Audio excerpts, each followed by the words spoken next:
Hi, this is Ethan McCombs, and this is my discussion of my response to The Chrysanthemums by John Steinbeck.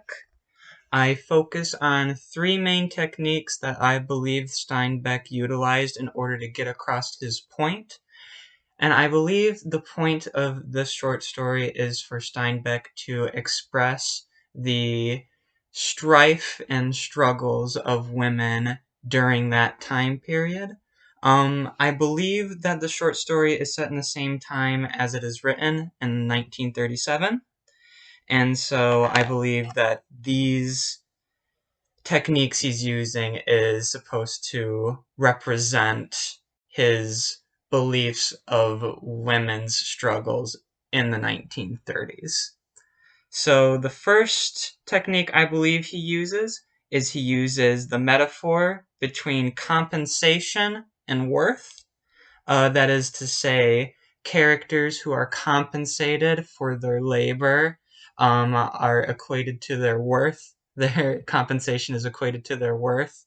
The men talk amongst each other and they receive payment and are able to make deals, while Eliza, the only female character, does not receive compensation for her work and therefore is implied to be not of worth to that society, which obviously has a toll on her and is representative of the culture at large.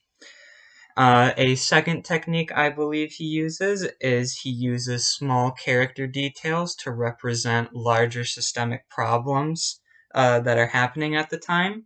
For instance, most men in the story are identified by their occupation and what they do for a living, while Eliza, the only female and the main character of the book, is identified by her hobby, which is gardening.